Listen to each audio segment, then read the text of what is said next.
हमारे पास प्रश्न है 6 सेंटीमीटर त्रिज्या के दो समान वृत्त आपस में इस प्रकार प्रतिच्छेदित करते हैं कि प्रत्येक एक दूसरे के केंद्र से गुजरता है।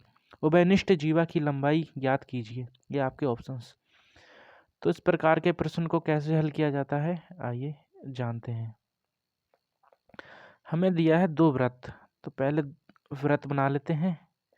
ठीक है, हमें दो वृत्त दिए हैं, इस प्रकार और इस प्रकार। ठीक है, दोनों जो है एक दूसरे के केंद्र में प्रतिच्छेदित करते हैं।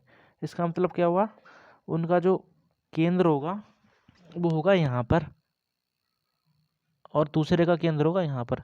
इसे मान लेते हैं यह है x और यह है वृत्त y। ठीक है, जिसका केंद्र ये रहा, जिसका केंद्र है इसे भी कुछ ना कुछ मान लेते हैं, केंद्र को a, इसे मान लेते हैं b। हमसे क्या पूछा है, उभयनिष्ठ जीवा की लंबाई।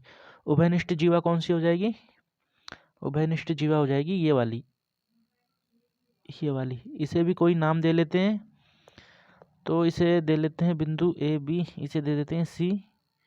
ठीक है, इसे बिंदु सी नाम दे देते हैं और इसे डी। ठीक है, सी और डी की लंबाई हमें निकालनी है। तो अगर हम इस वृत्त को ध्यान से देखें तो हमें और भी बहुत सारी वैल्यू नज़र आती होंगी। कैसे, समझाता हूँ। अगर हम बिंदु सी से बिंदु ए की तरफ देखें, ठीक है, बिंदु सी से बिंदु ए की तरफ देखें तो क्या हुई, ये हमारी त्रिज्या, क्योंकि केंद्र से ये परिधि तक जा रही है। ठीक है, तो इसकी लंबाई कितनी होगी, 6 सेंटीमीटर। अभी हम एक लाइन और खींचेंगे बिंदु सी से बिंदु बी तक, ये भी त्रिज्या हुई। बिंदु ए से बिंदु बी तक, ये भी त्रिज्या हुई। अब ये हमारा क्या बन रहा है, त्रिभुज बन रहा है। तो सारी वैल्यू को निकाल के एक बार लिख लेते हैं। हमारे पास वैल्यू है ए सी, जिसकी लंबाई कितनी है 6, क्योंकि वो हमारी त्रिज्या है और त्रिज्या की लंबाई प्रश्न में दे रखी है।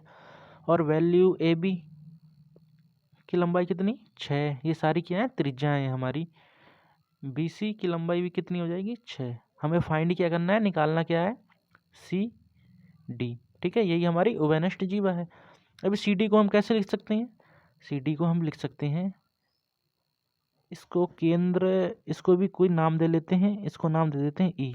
ठीक है, जो बीच में ये प्रतिच्छेदित रेखा है इसको नाम दे देते हैं ई।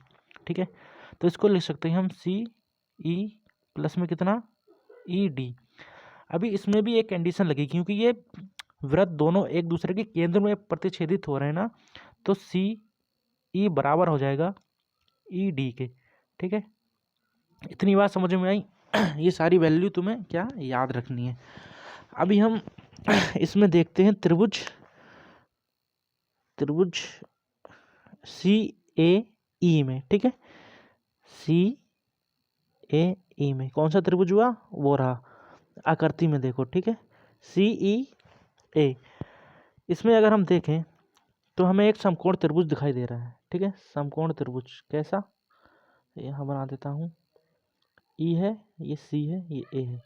ठीक है, अभी ए सी की लंबाई कितनी है, यहाँ रही 6, और ई सी की कितनी है, ई सी की हमें निकालनी है। ठीक है, और ए ई की कितनी है, ए ई की हो जाएगी 3। क्यों, त्रिज्या की हाफ है क्योंकि वो। ठीक है, ए बी जो है, ए बी के जो मध्य में जो जीवा है वो, ठीक है, वो हाफ है। क्यों, क्योंकि दोनों वृत्त समान है और समान केंद्र में प्रतिच्छेदित कर रहे हैं। ठीक है, तो ए ई की लंबाई कितनी हो जाएगी, ए ई की लंबाई हो जाएगी 3। तो इसमें क्या पाइथागोरस प्रमेय लग जाएगी। क्या होती, कर्ण का स्क्वायर, कर्ण क्या है ए सी, ए सी का स्क्वायर मतलब 6 6 36, बराबर में कितना, आधार का स्क्वायर कितना है 3, 3 3 9, प्लस में कितना सी जो हमें निकालना है। ठीक है, सी ई इसका क्या स्क्वायर, वैल्यू आएगी हमारे पास सी ई बराबर कितनी आएगी, √27। ठीक है, इसको सॉल्व करेंगे, हमारे पास वैल्यू आ जाएगी √27। अब क्या करेंगे, हमारे पास वैल्यू है सी ई की। ठीक है, अभी सी ई बराबर क्या है, ई डी, और हमें वैल्यू किसकी निकालनी है, सी डी की, और सी डी बराबर है सी ई प्लस में कितना ई डी। ठीक है, और हमें वैल्यू सी ई की वैल्यू हमें मालूम है।